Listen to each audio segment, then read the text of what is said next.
snowstorm on February 1st, there were no union reps out there. At 12 o'clock, the MTA, Sarah Feinberg, stated that the system is going to be closed at 2. Question, who worked on that day and how did you get home? Yes, sir. How'd you get home? I took the train. Okay. After 2 o'clock or before? After 2. Did it go to the outside stations? Yeah. It did? Interesting, because I didn't get the L train was still running. It just was only picking up employees. They was doing the fire train. Like what they normally do is they don't run them on the, I don't know, it might have been on the 20-minute, but yeah, I took the L from out here in Bubble Neck to Broadway Junction and then caught the A to where'd I take the A to? I took the A to Fulton and then because I was yeah. Did anybody, I had to be at Wall Street. Did anybody see any union reps on their tour when they were working? I worked 4 to 12 and I didn't see anyone. I didn't see no union reps. Ward, did you see a union rep when you were working? I worked 11/11 and I ain't seen no union reps nowhere. Interesting. Yeah, because I mean, I heard that they weren't around anyway. I mean, like I said last week, there's only 9 snow locations. One person can visit all 9. So there's no excuse. And the thing is, now people are getting DANs. I saw with this young lady, she got a DAN and she worked both RDOs. Now, where was the union? My suggestion was, and I suggested this last week, that the union go around, take names, pass numbers, the supervisor's information, and that way, if there's a problem, they can always go up to them and say, look, that person did work. Now, one thing that I don't like is that if we falsify something or we make a severe error or we make a false accusation, we get in trouble, you get suspended, you can get fired for things like that. But yes, supervision can get away with making these accusations and without being punished at all. At West 4th Street, a CTA got a DAN 20 days. I mean, they're going after everybody when it comes to the snow duty nonsense. They really are. I think a mandate came down to say, you know, get the logs and begin the process of going through them and then just start issuing DANs. And well, I have a question. And this is for Ward, and because I guess he's the only one because I'm not working yet. It's projected to be another snowstorm tomorrow between 3 to 6 inches. Do you think it's fair if they make you work another 2 additional days? I mean, on your meaning your RDO, so that'd be 14 consecutive days that some people might possibly be working. That's insane. Brother Ward? Well, I mean, honestly, if it's a snow emergency, we have those rules to comply by. You know that. Just to cap on what you asked about before, Munez, double pay. As far as the double pay. Here's how that goes. If you are working and they call a snow emergency, on top of your 8 hours, you get paid time and a half. So that's 4 hours. Automatically put on your pay. Then you're mandatory to work the extra 4. That's an extra 6 hours that you get paid for. All total, you get paid 10 hours overtime. So they are paying you. As far as what you asked about our last meeting, they are paying you for that. The straight 8. You're getting time and a half. For that automatically. Okay, do me a favor. Providing they go to snow emergency. Staley, could you mute your mic, because when he speaks, it comes through as a double. Now the question is this: is it right to give out the DANs in the fashion that they're giving them out, to the point of saying, okay, we can do whatever we want, bam, take a Dan, bam, take a Dan, and all we have to do is nothing, because the union primarily says, don't worry about the Dan, we'll fight this. But the psychological trauma that some people are facing in this concept, it's not really cool. So let me ask you a question. Brother Ward, what do you do when a person receives a Dan? Should they get upset? Should they get nervous? How should they respond? Look, I got a Dan. You got a Dan. I have no choice but to answer it. Right. I got a Dan from the first time we had snow duty. Okay.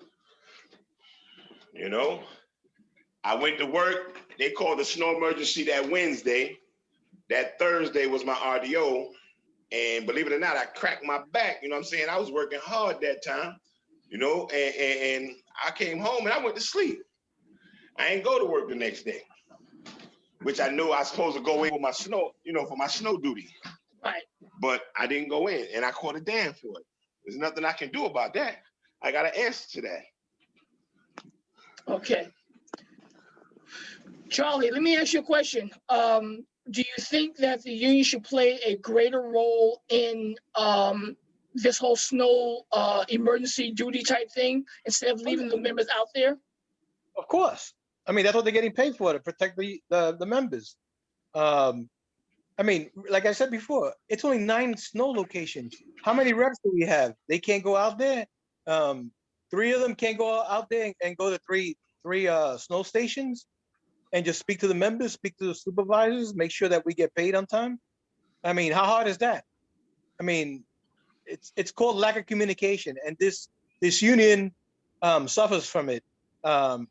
They refuse, and they don't like criticism, but you know what? I criticize them because until they do what's right for the members, I'm going to continue criticizing them. So if they don't want to be criticized, well, then you know what? Help. You were elected to go out there and help your members. If you can't do it, then take a backseat and let others who can do it and will fight and fight for the members and do what's right for the members. There's plenty of strong people out there, and we need them. Speaking of which, Brother Staley, unmute yourself. I'm coming down your way. Question: when it comes to leadership in the snow emergencies and things of that nature, obviously based on what we have seen, the current union leadership has dropped the ball.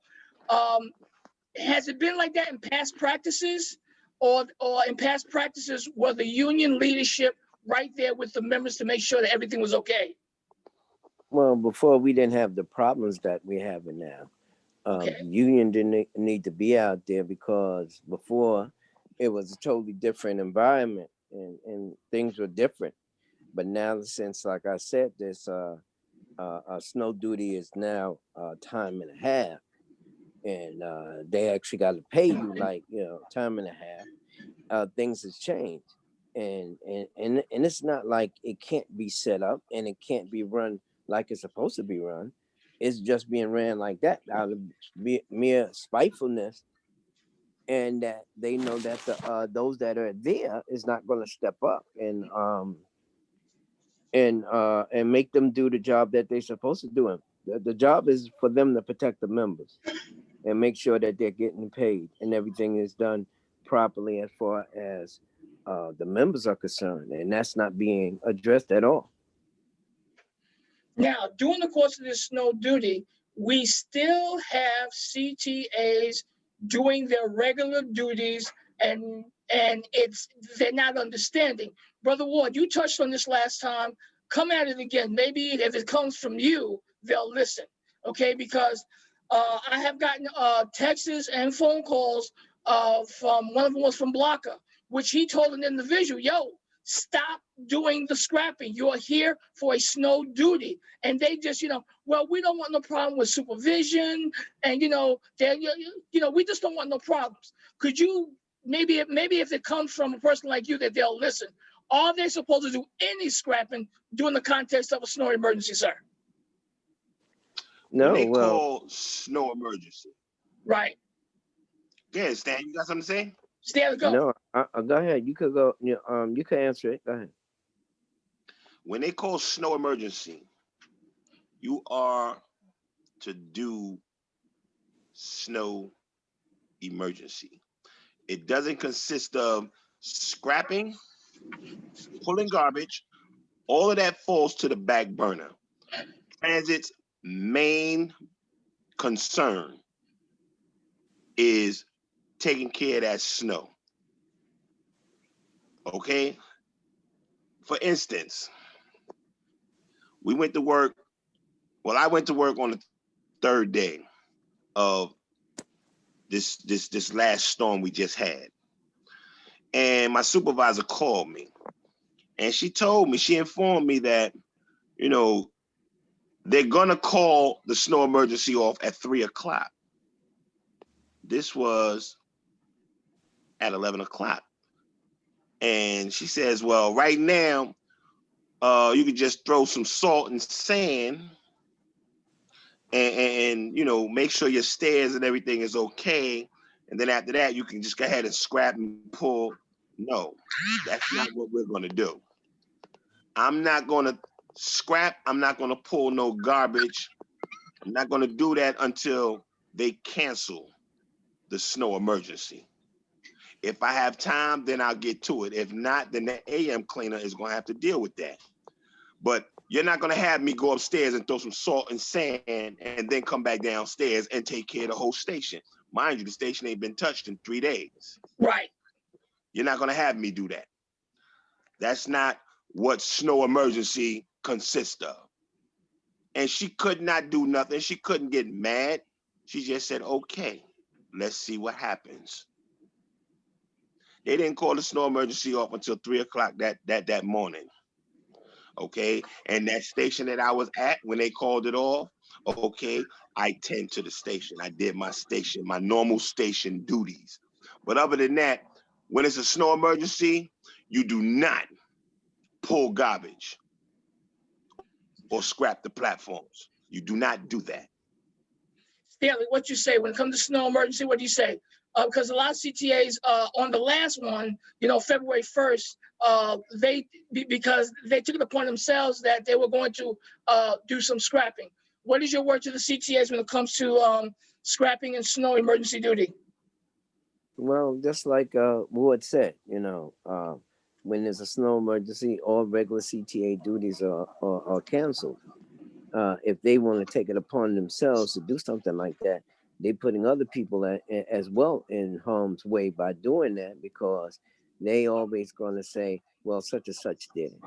Well, whether it's wrong or right, you know, you still have a right to say, you know, just because another individual want to do something that's not part of the snow emergency, that's on them.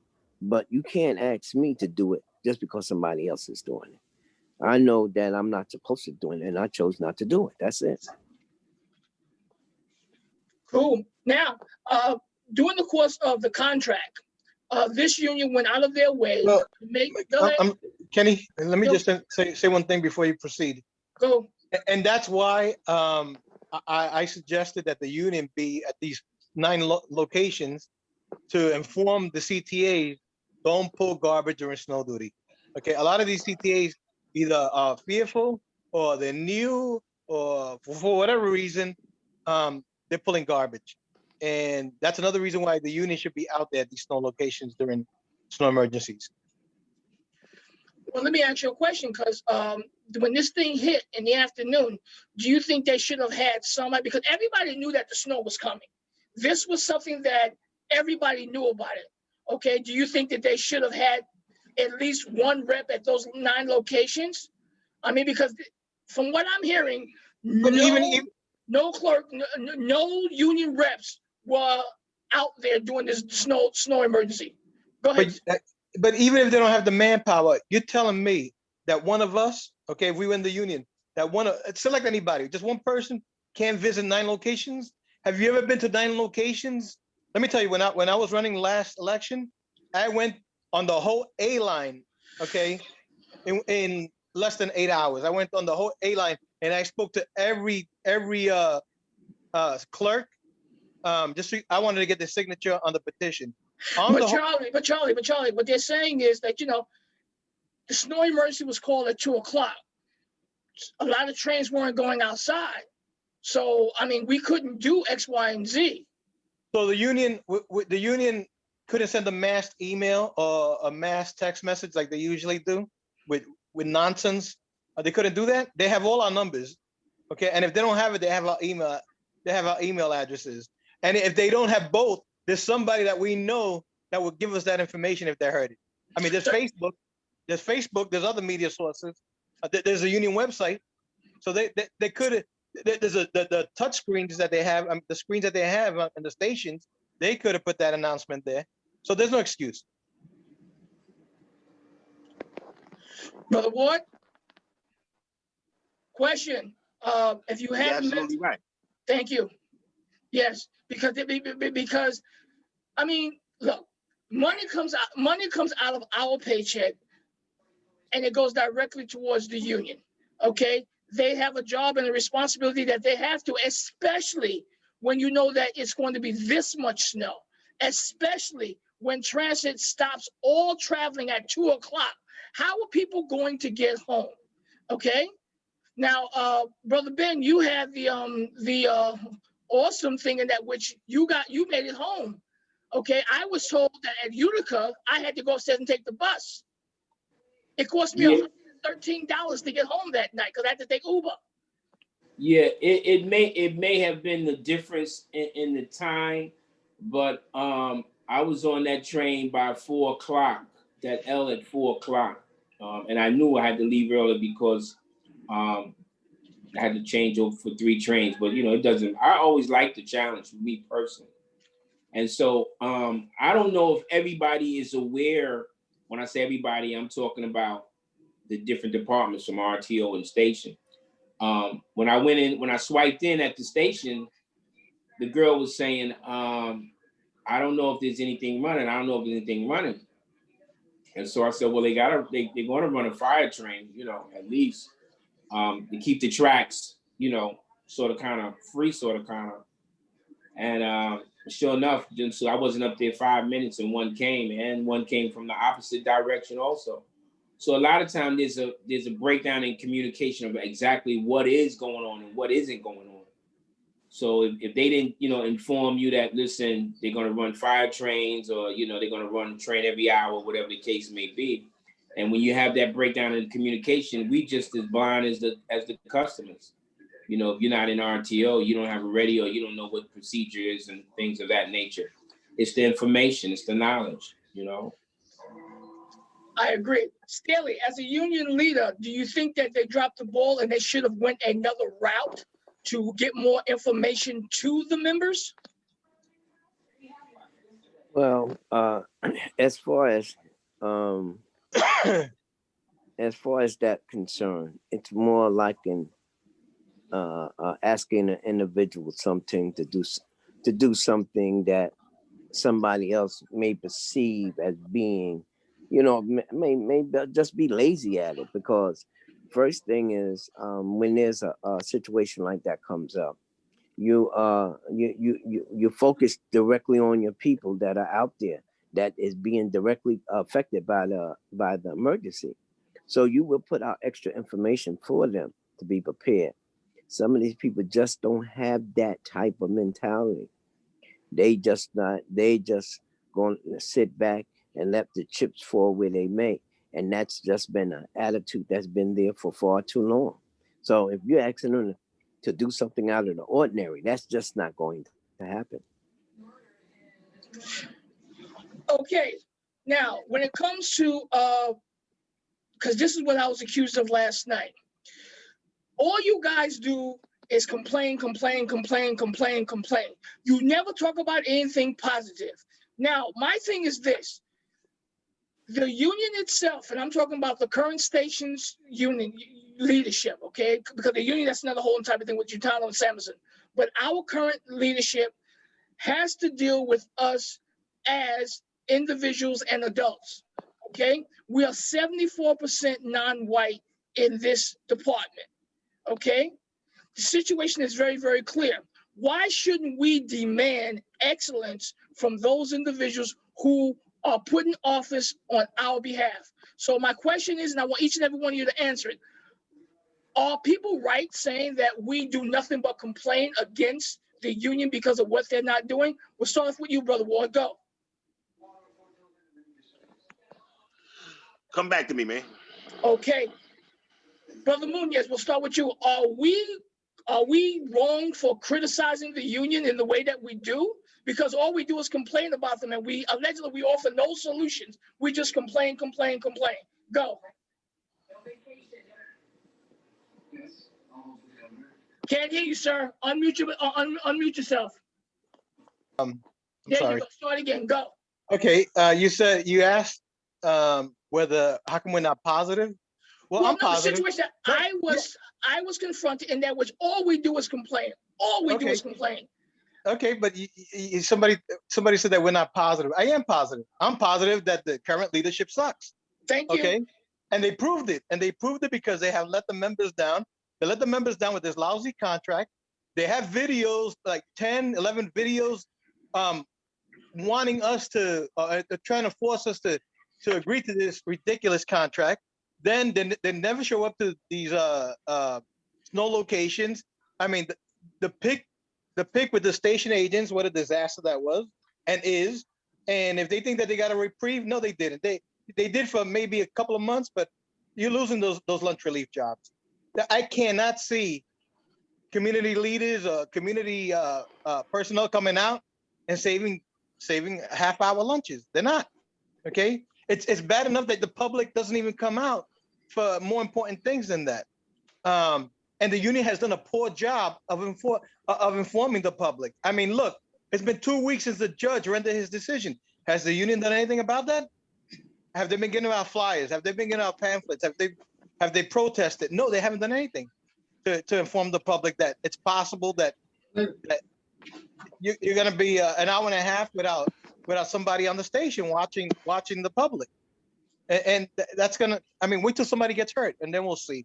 The union has always been behind the 8 ball and they just constantly proving it. I mean, am I critical of them? Oh yeah. I'm critical of them every day. Why? Because every day they do something stupid or they don't do something that doesn't require a lot of brain work.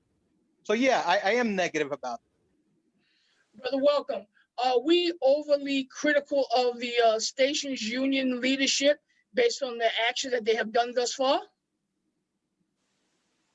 I'm never critical or overcritical of this union. And what you have to understand is this. You can't expect more from somebody or something if they don't have it. So as we've had administration after administration come through, and as they stand on their record is what it is. And so if you ask me, bro, could you help me on this? Could you help me on that? And I can be of help, I'll help you. Or if I see something that I could maybe volunteer to make things better for all of us, I'll give it. But how can they see what they don't see? If they don't, you can't, it's like asking your child to do geometry and he's never had algebra. Asking your child to do algebra and geometry or trigonometry and calculus, and he's never had trigonometry. So are you saying that they lack the knowledge? Listen. It's not even the fact that they lack the knowledge. 2 things. One is this. If you tell me you're going to give me this amount of money and you want me to handle this type of business, I'm going to do it. I'm going to do it 2 ways. I'm going to do it to the best of my ability, or I'm going to do it as it's always been done. Now, if the best of your abilities is being shown that you're falling short, then you need to reach out. I've said that with Witchard. I've said that with Kelly. I've said that with Derek. And I've said that with Maurice. But a lot of times people don't reach out because they're afraid that what somebody else may bring to the table, it might not be quite credited to their to who they are. I believe, I said it before, diversity is important. Knowledge is important. So as I spoke to Mr. Witchard when he got in office, reach out to MUNIZ, reach out to Derek, reach out to Todd, reach out to Kenneth, reach out to Blocker, reach out to Ward, that you know that they got a problem with you of you falling short. Now here's the kicker. If I'm falling short, come and sit down and let's talk about it. There you go. Check your egos, because that's what real leadership does. They're not afraid to be shown that there's something that they didn't know that somebody pointed out if it benefits us all. But everybody has these egos. Derek challenged Maurice in meetings. Witcher challenged Derek in meetings.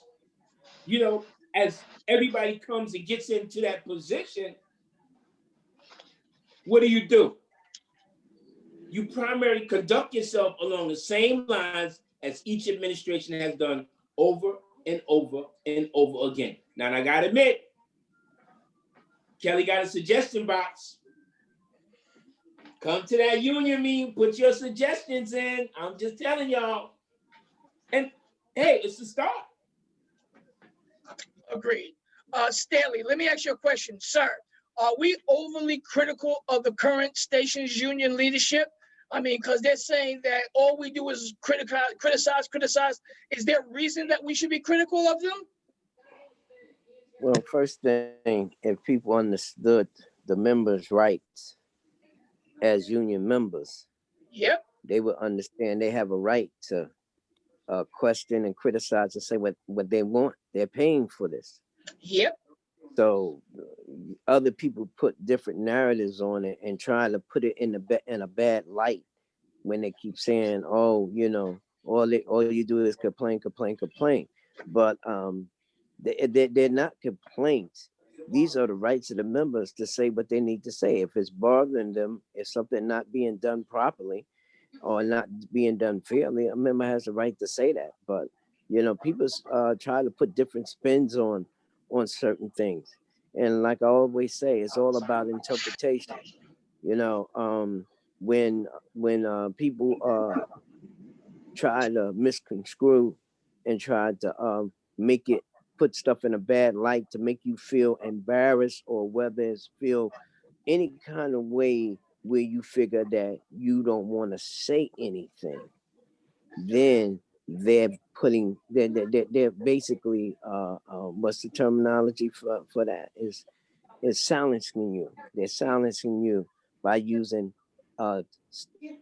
terminology like that. People have a right to say what they want, they need to say what they want to say. But you're supposed to be strong enough. See, that's where the word leadership comes into play.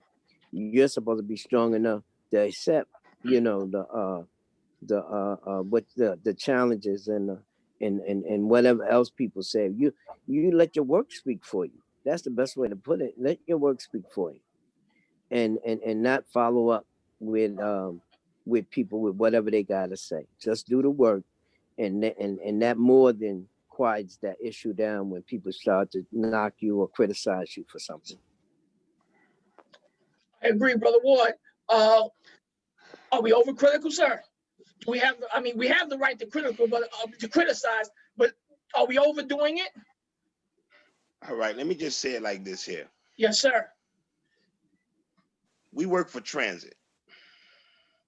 Transit pays us every 2 weeks. If you as a clerk come to work and sit in your booth and don't sell not one Metro card, Transit is gonna come see you. They're gonna be pissed with you. They might even fire you for not doing your job. This union, these representatives in our union have to understand they work for us, the union members. We pay them their salary. And if they're not doing the job that they're getting paid to do, they should be fired. Bottom line. You understand what I'm saying? Oh, yeah, Are we being overcritical? No, we're upset. We're upset. How many clerks do we have down here? about 2,600 now, I think. Let's say 2,600 people is sitting there thinking about what's going on with their jobs right now because of the union. Because of these people that we're paying. See, this is the problem. When they got in the position that they're in, they figure it's my union. No, it's not your union. You're just elected to represent us as a whole. Yes. Okay? We giving you the opportunity to speak for us as a whole, not to benefit yourself, not to say, okay, this is what we're gonna do. We'll give y'all this, we'll give y'all that. And don't come back and tell us nothing. We find out in the back end that we done got kicked in our behinds. You understand what I'm saying? They need to be open to the members. They need to be honest with the members. You understand what I'm saying? Because once the members stop believing in you, there's nothing you can do. There's nothing you can do. Yeah. Everything you try to do is going to be, I don't care. Look, once you lost the faith in the members, when you do something big, they're going to be like, oh, well, you just trying to rectify all the other nonsense you done did to us already. So it really doesn't mean nothing. You know, like right now, they running around trying to take credit for this so-called win with this judgment that just went on. If it wasn't for y'all, we wouldn't even be going through this nonsense right now. Think about it. Yep. So are we being overcritical? No, we're not being critical enough. They gotta go. Bottom line. Yep. Since day one of this administration, I have been critical upon them because I saw that the leadership were giving a picture of a Lamborghini, and when the smoke cleared, they bought a old-time car doing the same thing as others are doing. I called for a recall because I felt that the administration did not do enough to help the members. Why? Because you don't have a union and have outside contractors come in and do their job, and then pay union members to watch the contractors do their job and tell them, well, we're going to give you extra money if you just sit there because you can actually learn from what they're doing. It's not a hard job to train somebody. Okay, it's not. The money that was spent on these contractors could have went back to the union members and given us more information to do our job better. But the union allowed this, okay? A lot of people have come to me and said, all you do is complain, complain. Well, if they would stop doing the things that they're doing, I'll give you, for instance, a memo came out pertaining to the Comfort app, okay? Now, I read this memo.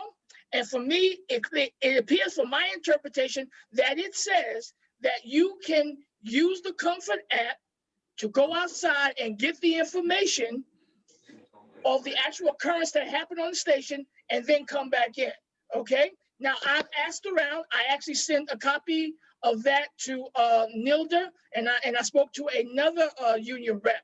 And one supervisor told me that that's not what it says. You're not allowed to go out of the booth to actually get the information. But it clearly says occurrence on the station. It says that, okay?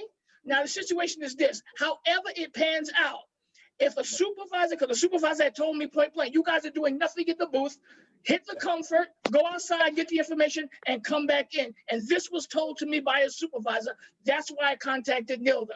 The situation is that sooner or later, a station agent is going to be in a situation where the police or the FDNY are there, and they go, and the supervisor's going to ask, well, you could have hit the comfort button, go out and got the information, and come back in. Now, everybody on this panel knows that that's not right, but this is what they're going to push sooner or later, because we're in the booth and we're not doing anything, allegedly. We're not doing anything, okay? So because we're not doing anything, now something happens, we're supposed to hit the comfort, go out, and it's all legal that way, I guess. But I was told point blank that that's not how it's being interpreted. Don't worry about it. But look, if we're just sitting there and something happens, the only way that we can go outside is to use the Comfort app, but that is not what that app is about. And this is going to come to head pretty soon. It's going to come to head pretty soon. First of all, is Nilda a station agent? Nilda, yes, Mrs. Lunt is a station agent. Right. Okay. Now, you got to understand something. Because you spoke to Nilda, Miss Lunt, that doesn't make her answer correct. No, she didn't give me an answer. What she said is she's going to look into it. Right. Okay. Okay. So, right. And that's important. And she gave you the right answer. That's important because at the end of the day, there has to be a meeting of the mind when it comes to the VP of Station Department and MTA. Right. It doesn't matter what supervisor, what superintendent, what anybody has said to you. Unless they put out a bulletin and you can confirm that's in agreement with the union, unless it is exactly spelled out, not no covert undercover, well, this is what it meant. Right. We don't play secret squirrel down here. You have to be specific in what you're telling somebody to do, especially a station agent, when you're telling him to come out or her to come outside of a booth. Because you're also talking about, well, right now, it's the same as a cleaner, but when we have funds in a booth, it's a little different. Right. And so you're putting them and the funds at risk. So my advice is I don't care what supervisor, what superintendent, what GSM says to you, it has to be completely spelled out without no interpretation. Right. Because your interpretation and my interpretation and their interpretation. Two different things. It's two different things. Right. So before we start talking about interpretation, let's call it for what it is. I didn't see that bulletin, but you get a chance, forward it to me. Well, I'm going to forward it to you, sir. I will forward it to you. Matter of fact, I'll forward it to you right now. The situation is very, very clear that we're not getting our information firsthand. We're getting it secondhand. And how can I put this? Staley, when it comes to communication, we know that they're not communicating properly, but can there be a way that they can communicate properly? Because obviously they're not. Well, there's always a correct way to do anything. And communication is one of the easiest things to do, even if it means that, the same way TA use a mass calling when they have a snow emergency, the union can have a mass calling when there any kind of change of any type of directive or anything. So communication is one of the most easiest things to put together and put into action. MUNIZ? Yes. Communication. Do you think communication is lacking? I mean, it's been proven that it's lacking. The last snowstorm, is a prime example of lack of communication. The PIC, for instance, here's another thing. The PIC, CTA PIC was supposed to go into effect January 31st. It was pushed to the 14th, tentative to the 14th. It's not going to happen on the 14th because we need 10 days notice. Today's the 6th. There's no notice yet. So that PIC is delayed. Has the union told us about it? No. They haven't given us any specifics. So like Ward was saying earlier, and let me just twist it in a way that other people can understand. If you get a plumber, if you have a leak in your sink and you get a plumber, okay, and you pay the plumber to fix the sink, the leak, the plumber leaves, the pipe starts leaking again. Are you going to be happy? No. So that's why I'm critical of this union, because I know they can do better. You know, they're not dumb. As a matter of fact, some of them are intelligent. Okay, I'm not going to say all of them because then I'll be lying. But yeah, you have some intelligent people there, and to me, I think they're just taking a laid-back approach, and it's not helping anybody. It's not helping them. It's not helping us. All it's helping is management. Management loves to get on our cases, and we should hold management responsible. Like I said earlier, regarding these DANs. Well, when you falsify, if you falsify a document in transit, you can get suspended. You can get fired. Somebody accused me of not doing snow duty if I was eligible, and I don't do it, and they give me a DAN. Well, I'm gonna go after that person, that supervisor, because they're falsifying facts, and they should be punished the way we're punished. That's it. They're not. Then we're on the same. We should be in the same level. What's good for you is good for me. I agree. What Mr. Welcome and Mr. Ward said, that, you know, basically a DAN is no big thing. You know, we can't get overly excited over it. You know, we just have to realize it is what it is, and we have to take the lumps or fight it vigorously. Yeah, but when you're being falsely accused, I mean, that ain't, if I'm being falsely accused, that's gonna anger me. Right. Okay. So I know if I falsely accuse the supervisor of doing something negligent or whatever, and they wouldn't like it either, and they will go after me. So, you know, we're supposed to be on an even keel. That's the way it should be, and it's not. Mr. Ward, what you say? Mr. Ward? I'm listening to you, sir. Pertaining to the whole point of communication and the union, could they do a better job? He's on mute. Oh, you're on mute, sir. You got to unmute yourself. Staley, let me ask you this question. When it comes down to union leadership and the way that we're going forward, what should the members know on how to make the proper choice for the next leadership of this department? Well, they have to pay attention to not just a person's word, what they've done in the past. That they have a resume. Have they shown and proved that they're working for the members? I know there were some people that played that role, and once they got in, they changed to something else. But the best option that the members have is to pay attention to the person that you think you would want to represent you. Look at the work they've done and how hard they work. You know, how honest they have been, you know, in the past. And you'll get a good idea of a good barometer or measuring stick on how that person is going to represent you in if you decide to put them in office. Okay, now, as I always do, I try to keep it consistent. Final words to the stations department. Now, as we've been doing these videos, a lot of people have been watching them, and the feedback that I've been gotten is good. This is an important part of all the things that we've said. This is one of the most important parts, in that which we as individuals speak to the individual station member, whether they're CTAs or whether they're clerks, and give them some insight for what's about to come forward. As you all know, there's a snowstorm coming as we go forward. At the end of the day, hold on, Brother Staley, I can hear you.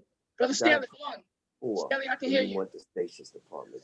They're going to tell you, you know, for CTA. Staley, press 4. Staley, Yes. I can hear you. Staley, yeah, I can hear I got you, sir. Okay, so at the end of the day, what we want to do is we want to be able to speak directly to the individual clerks or CTAs. We do have a snowstorm coming. We do have MTA giving out DANs like their Pez dispensers. This is the time that we as an individual, member to member, man to woman and man, say, hey, look, this is the deal. Okay, we're going to start off with what I call the wisest one. Brother, welcome. Speaking to the stations department, yeah, I'm talking to you, sir. Speaking to the stations department, what's your words of wisdom to the stations department, sir? You're muted, sir. You're muted. Thank you, sir. What is the words of wisdom to the station? My words to my fellow family of the stations department: to be safe, to be knowledgeable, to dress warm. You only have one life. Nothing supersedes. Nothing supersedes, I'm sorry, your well-being. Nothing in life supersedes. No job, no boss, no rule, no regulation. Be well, be safe, be right. Word to the stations department, Brother Ward. Word to the stations department. They're listening, sir. First and foremost, to my brothers and sisters, be safe. Keep that eye in the back of your head open. As for the CTAs, dress warm. If they do call a snow emergency, report to your snow locations on your RDO. And if you're working your regular days, just know from the time they call snow emergency, all cleaning duties cease.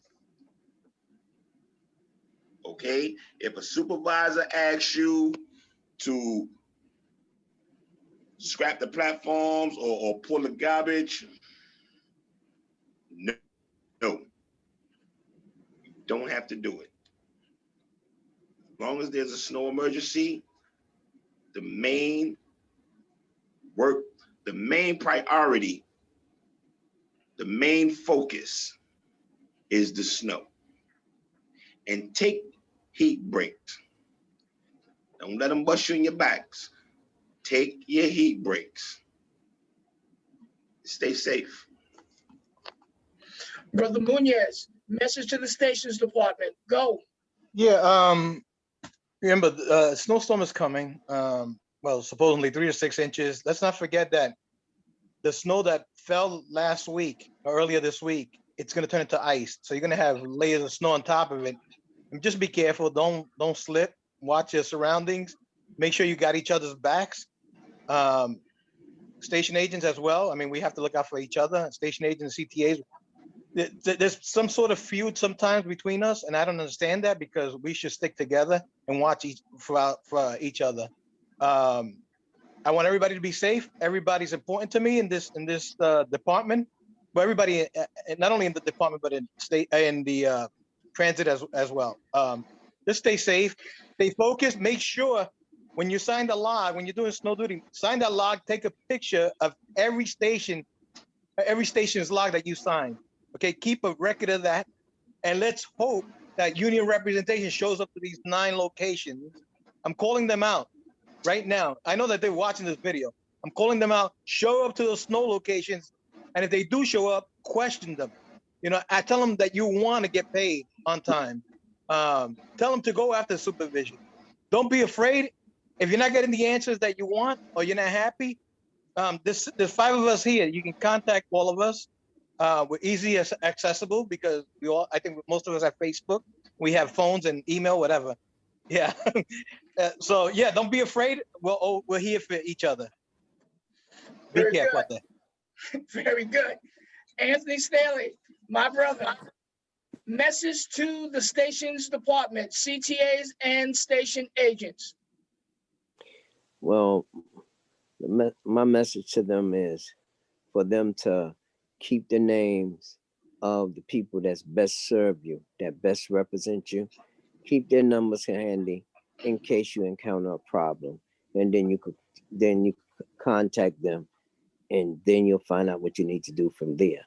But the best advice I could give you is to stay safe, keep the most pertinent people in your speed dial or whatever to contact, and just pay attention. It's extremely cold out there, and you want to be able to do your little time and get out of there and go home and be safe. So take care. Well, it's my turn. We on this panel have been standing against this administration since they started. Okay, you, the members, must vote for your future. The difference between us and others will be clear as we go forward. We are here to fight. We have been watching this nonsense for 3 years, and now people say, well, step up to the plate. Well, we have and we are. This is going to be a legal fight, okay? And this is a fight that must be fought. The MTA may violate the contract, but they cannot violate the labor law. And to those who are in office, please hear me and hear me well. Your time is up. The time of the members is now. We are the war slate. WAR. We are ready. We are asking and demanding that you as members begin the process of fighting for your jobs. Anthony Staley has led for years and years the fight. And now it is time for us to say, hey, look, he was right. We have to fight for our jobs. Ben Welcome have looked in the eye of this whole union mess and have tried to speak wisdom to them. Come together. You guys have heard him. Come together. Brother Ward has stood strongly, spoken truth to power boldly. Brother MUNIZ has researched, went after those individuals that hide those little newspaper articles and don't want us to know. He has researched it. As a collective, we are inviting anyone and everyone. If you care about this department, if you want real change, we are asking you and telling you, investigate, do your due diligence, make your vote count. We are the war slate, and we are saying fight for your jobs. Rest in peace, Auntie Ann. Rest in peace. Yes. God bless you all. You need us, call us. We are ready.